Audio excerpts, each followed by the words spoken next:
I'm from Sports Science Agency. Marco asked me to come and talk to you today about, I guess, the transfer from sports science to sports marketing and how this industry is exploding, and I think will continue to explode over the coming years. So, to start with, just a little bit about Sports Science Agency. So we're a unique sports marketing agency. We use the science of sport, technology and data to, as we say, tell performance stories. So we work with brands, broadcasters, rights holders and other agencies across the sports marketing world to plug in this expertise gap, because honestly, sports marketing is terrible at knowing anything about sports science. I mean, earlier we talked a little bit about the dislocation between a sports science team and a coaching team. Imagine the difference between a sports marketing team and the sports science team, or the coaching team and a club. They just do not talk to each other. But the opportunities for everybody in this space are huge. So in the UK in particular, this industry started to boom really off the back of the marginal gains program at British Cycling. Does everybody heard of marginal gains at British Cycling? The aggregation of data so that it's easier to change 100 things by 1% than it is 10 things by 10%. I was very lucky. I used to work at British Cycling. I ran the sponsorship program there. And what we saw, well, what happened really with marginal gains was it was the first real quality sports science marketing campaign that went out globally. The sports marketing world went absolutely crazy for it and could not get enough of it. But they couldn't communicate it. They didn't know what was going on. They were coming to us saying, what is it? What does marginal gains do? How does it work? It was just sports science. Sports science has existed for 50 years. We saw on the slide earlier, Tom Riley in the 70s. That's marginal gains. But all of a sudden, it became a huge buzzword and brands wanted a piece of it and they wanted to be able to communicate it, but they didn't know quite how. So, while I'm talking to you and showing you a few videos this afternoon, I want you to think about three things. I want you to think about the value of your message, because you guys know more than you really realise. I want you to think about the insights that your data can drive, and then also think about how you can communicate that. Three things. As we go through, just keep those in mind. So, how's data being used in sports marketing? It's always easier for someone else to say it rather than me, so I've got a video which hopefully has sound. Oh no. And right now, there's basically a one-size-fits-all solution. But as we know, we don't all like the same thing. It's becoming an on-demand world. And that's a fundamental, almost inalienable right today that was non-existent 20 years ago, let alone 50 years ago. With the information age, big data has hit sports. The problem is the data itself is not valuable to people. It's the ability to use data to turn the content into things people care about. What we're bringing at Second Spectrum is the ability to transform data into capabilities that can really change people's experiences. The good news is you can get very specific and you can get target exactly what you want, when you want it, and where you want it. That bridge is essentially a computer that understands the game, because a computer that understands the game and understands you can give you what you want. And that, to me, is ultimate choice. It's going to be a big part of the sporting experience. We combine machine learning, computer vision, design, user experience to create a platform that is able to understand both sports and people and transform content into ways that people actually want to experience them. That's where I see companies like Second Spectrum playing a role. They're going to continue to be that next growth area in making the experience richer and much more personal tomorrow than it is today. So this is what's coming, AI, computer learning. But think about what the CEO said there. He went back to that original message that we heard this morning. The data's nothing without someone giving you the insight and making it valuable. The technology is incredible, but actually, if you don't know what data or how the data is going to be communicated, it's irrelevant. So again, the people who are going to underpin this are the sports scientists. You guys are the most important people in the room if this is really, really going to work. So just keep thinking about where this can go. That was a broadcast example, but it's not just about broadcast. So the sports marketing industry, generally speaking, is made up of three different areas. You've got rights holders, teams, clubs, events, leagues, they want performance data because they've realised they can sell it to brands and sponsors. Brands and sponsors want it because actually the general public are dead interested in this now, and they can really push product and showcase what they're all about.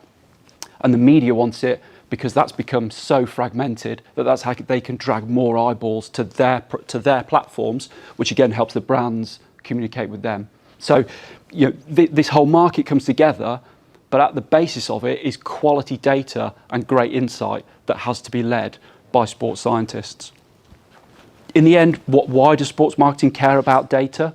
It's all about revenue. It's not, it's time in memoriam. They can see that there's more revenue streams here. Again, think about those rights holders. They all of a sudden can produce new sponsorship packages to sell to more sponsors, and I'll show you a couple of examples of these. The big question now is, how does sports science get a piece of this? What's the opportunities for sports science? So there are two, really. The first one is part of the revenue, and the second one is the expertise that comes out of the sports marketing, the sports tech, AI, machine learning. That's the second opportunity. If we can harness what those guys are doing to make what we're doing better, again, it's a virtuous circle. So I'll go back to it, but we heard it this morning, didn't we? Insight is greater than data.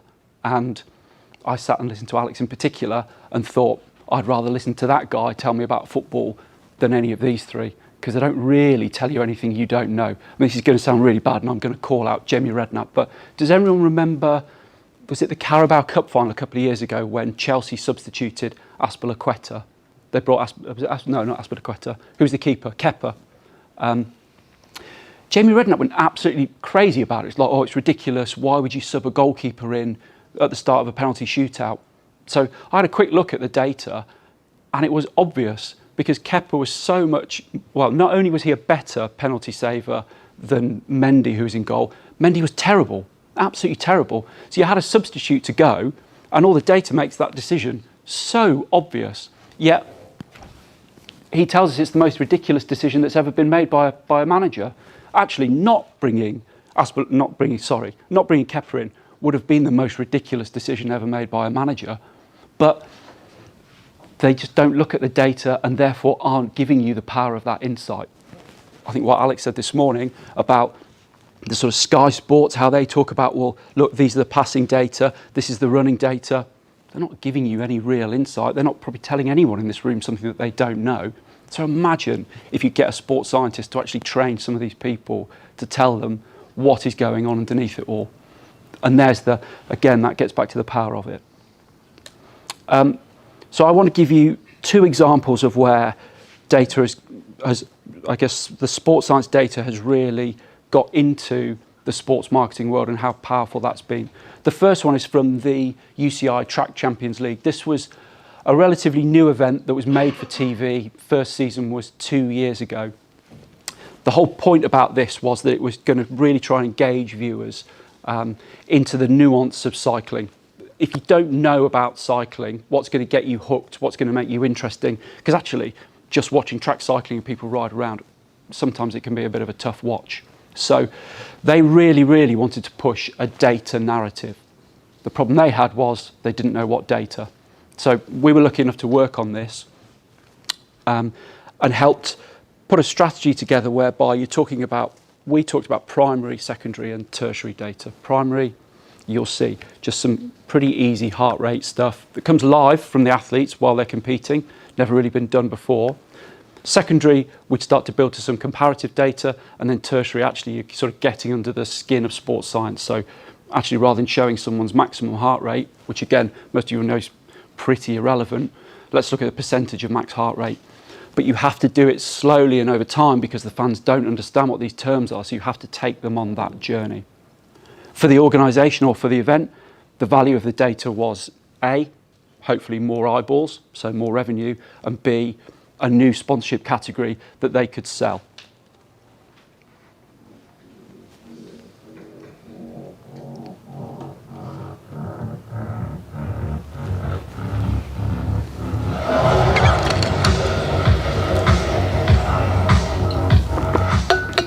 Is the most impressive data we can get for the fans. Big numbers. In cycling, the track cyclists, especially the sprinters, they deliver a huge amount of power.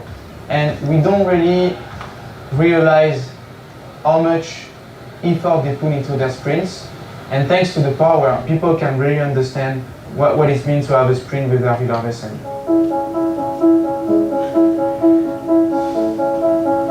Track cycling is all about the tactics, even in the sprint and clear in what's happening. Maybe in the future, if the data can be seen on the screen, I think people understand what's happening and what you actually put on the pedals and if it's big or not. But they can also see how much the difference is if somebody is in the wheel, or if you have a gap and you can overtake somebody. Maybe you have the perfect tactic. You don't even need more watts than the rider riding in front. But yeah, we can all see it on the video in the future.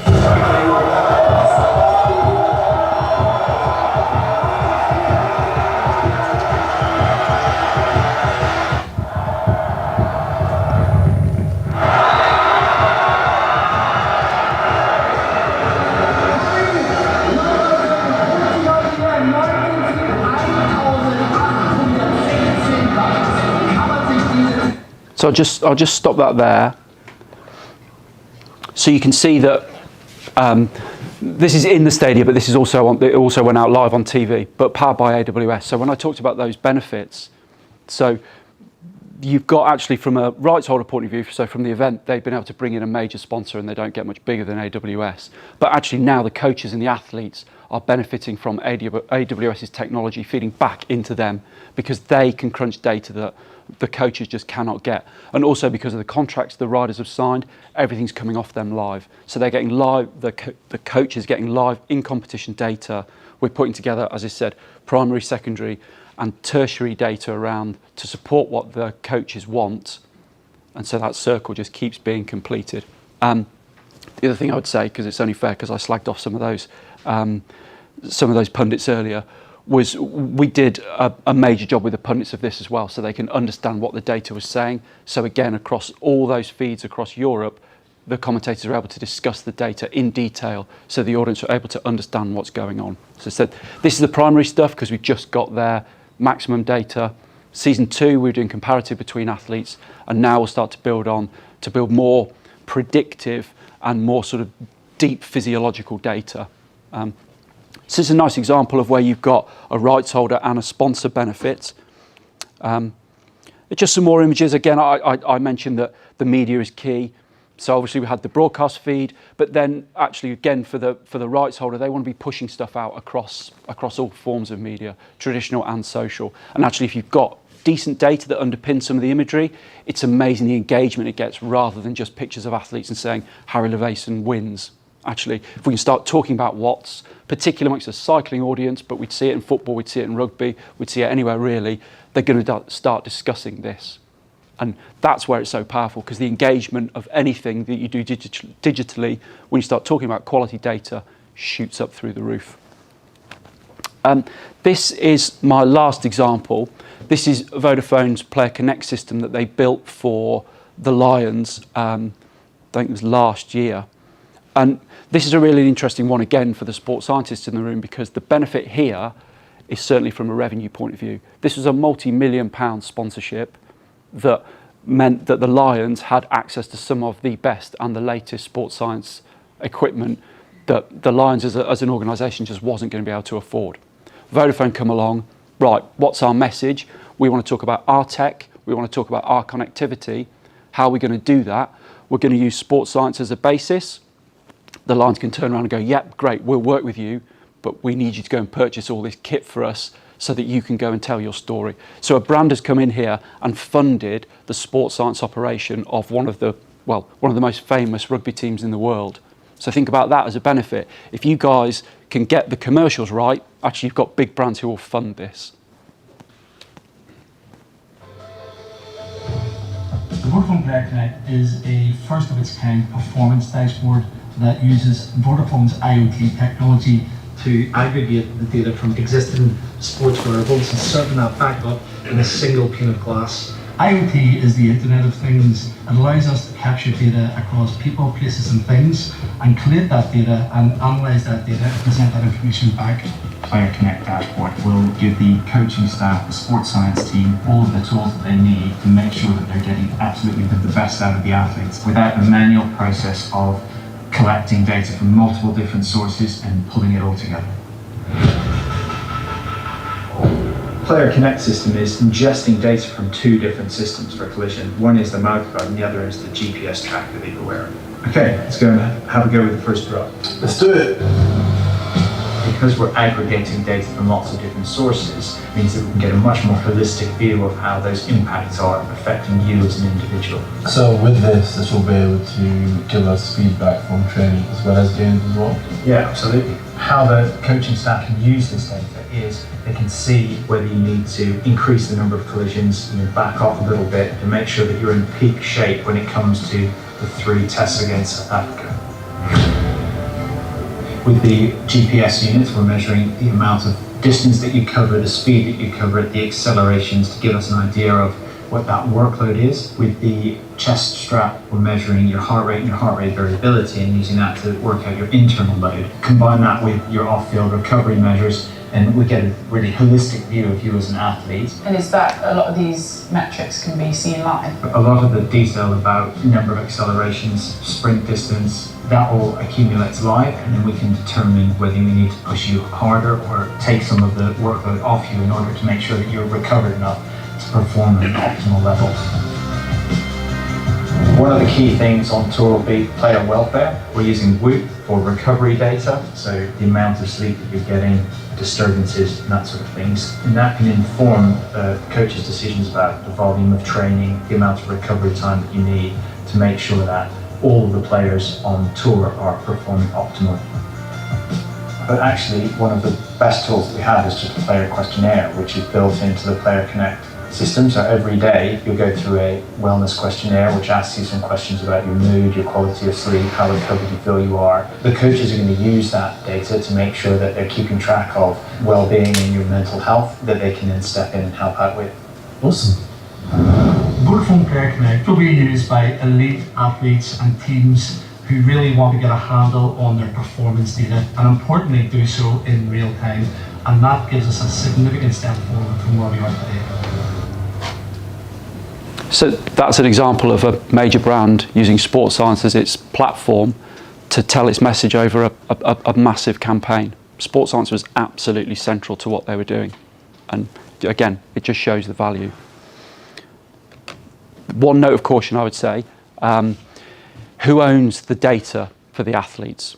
So at the moment there is a move, there's a project called Project Red Card, and I could have picked the Fulham game for this picture as well, but I'm an Ireland fan, so I thought I'd put this one up just to annoy everybody in the room. So there is a move over who owns the data. So we have to think quite carefully about this, and it's an ethical question, because actually if you're putting out athletes' personal, and heart rate could be classed as medical data, do we have the right to do that? We did it with the Track Champions League because the athletes had signed waivers, but if you're at a club and if a player has, I don't know, a low heart rate or maybe some medical issues, we just have to be careful. Project Red Card is kind of pushing people to say, well, the athlete should have more control and actually be able to charge for that data in the way that they do for their image rights. We'll have to see how that plays out. But I think the message just to think about here is just there are some ethical issues, and just as long as we're not being silly and giving away personal and private data, we should be okay. But sort of to emphasise Alex's point earlier, athletes are human beings, so let's treat them with some respect. Oh, one last. So how can Sports Science Agency help you guys? Well, look, as I said, we work with brands, broadcasters, and rights holders around the world, and we've built these programs, and we've shown how sports science can be of value to both the brands and to the sports science teams. We're doing a lot of work at the moment in concussion. We're doing a lot of work in rugby. We're doing a lot of work across tech. If any of you think that we can be of any help to any of the projects that you guys are working on, if it's around funding, if it's around more access to some of the technology, I'm very happy to help.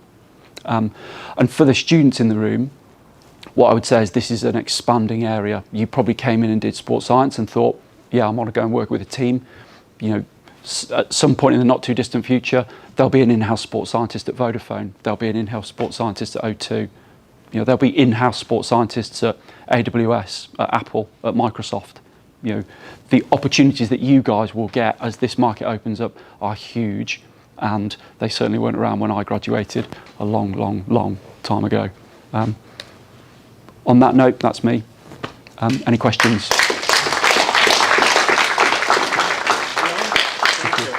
So obviously, I take the opportunity to thank John and the Sports Science Agency. A very quick note for the students, like I said before, a quick note for the assessment. Data, it means also statistic. For example, you are studying statistics, maybe you don't enjoy that, but it is something that will increase, will grow your portfolio in the future, increase employability.